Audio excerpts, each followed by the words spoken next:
चैत्र नवरात्रि की आप सभी को बहुत बहुत शुभकामनाएं। जय माता दी फ्रेंड्स, राधे राधे। आज की इस वीडियो में मैं आप सभी के साथ शेयर करूंगी प्रथम नवरात्रि की संपूर्ण पूजा विधि। पूजा हमें कैसे करनी है, माता की चौकी कैसे लगानी है, साथ ही साथ कलश की स्थापना कैसे करनी है, जवारे कैसे बोने हैं, इसी के साथ हमें नवग्रहों की स्थापना हमें कैसे करनी है।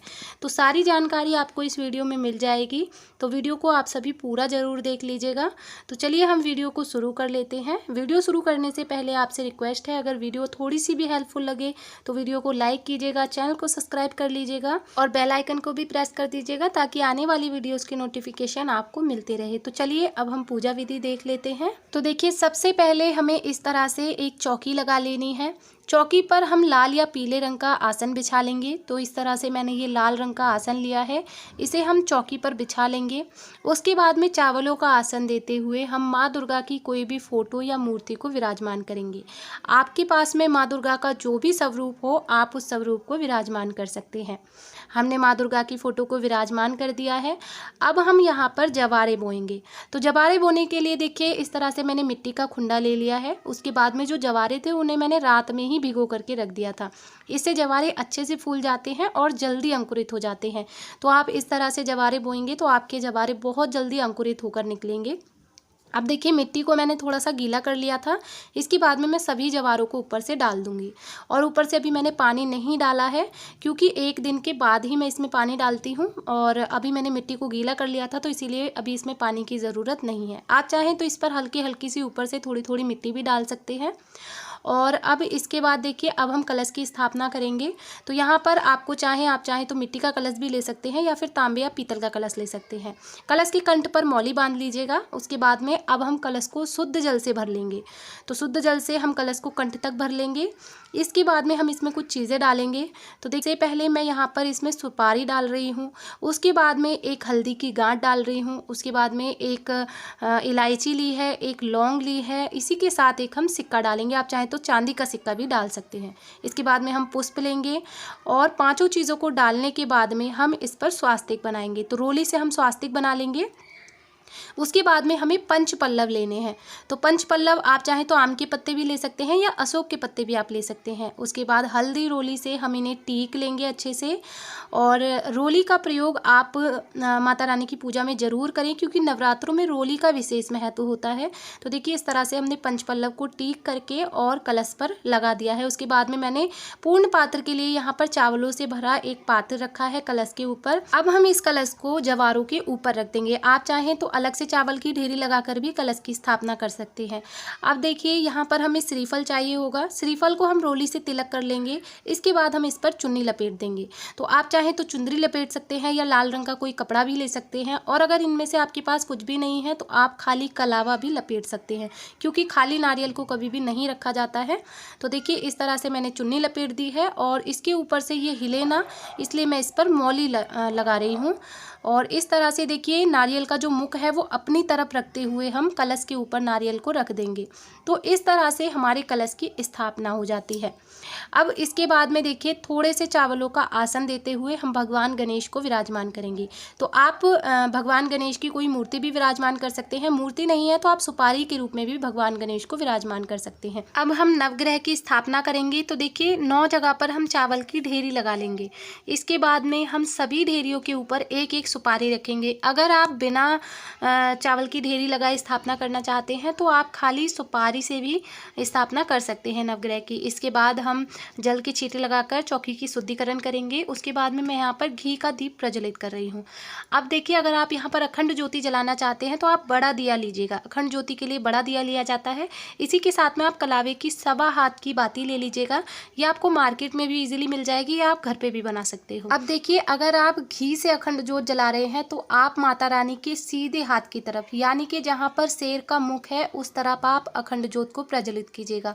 और अगर आप तिल के तेल से अखंड ज्योत प्रज्वलित कर रहे हैं तो आप माता रानी के उल्टे हाथ की तरफ, यानी कि जिधर शेर की पूंछ है उस तरफ आप अखंड ज्योत को प्रज्वलित कीजिएगा। तो इस तरह से आपको अखंड ज्योत प्रज्वलित करनी है। मैं यहाँ पर केवल दिया जला रही हूँ। तो यहाँ पर मैंने घी का दीप प्रज्वलित कर लिया है। इसके बाद हम अपने आगे की पूजा शुरू करेंगे। तो देखिए, अब हम सभी को भाव रूप में कलावा समर्पित कर देंगे। यहाँ पर हमने भगवान गणेश को कलावा समर्पित किया है, माता रानी को कर दिया है। इसके बाद हम नवग्रहों को कलावा समर्पित करेंगे। तो सभी को आप ध्यान से कलावा समर्पित करें, क्योंकि ये जो नवग्रह हैं ये हिलने नहीं चाहिए। और इसके बाद में हम सभी को रोली से तिलक कर देंगे। तो सभी को हमें तिलक कर देना है, माता रानी को और माता रानी के जितने भी स्वरूप है सभी को हम तिलक कर देंगे। इसके बाद देखिए नवग्रह पर हम सूखी रोली समर्पित करेंगे, क्योंकि नवग्रह जब एक बार स्थापित हो जाते हैं तो उन्हें हिलाया नहीं जाता है।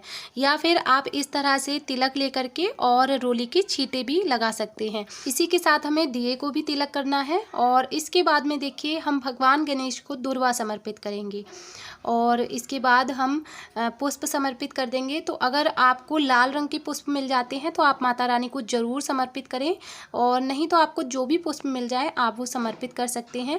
लाल रंग जो है वो देवियों का प्रिय रंग माना जाता है, और लाल रंग का जो पुष्प होता है वो माता रानी को अति प्रिय होता है। तो हमें ज़रूर समर्पित करना चाहिए। अगर आपको इस दिन मिल जाए तो आप ज़रूर समर्पित करें। और इस तरह से हम सभी को पुष्प समर्पित कर देंगे। अब हम हाथ जोड़कर माँ भगवती के आगे संकल्प करेंगे। हे माँ भगवती, आज से मैं आपकी पूजा व्रत कर रही हूँ या कर रहा हूँ। कृपया करके मेरी पूजा को स्वीकार करें और पूरे 9 दिनों तक घर में वास करें और मेरी मनोकामनाओं को पूर्ण करें। इस तरह से माँ दुर्गा के सामने हम संकल्प करेंगे।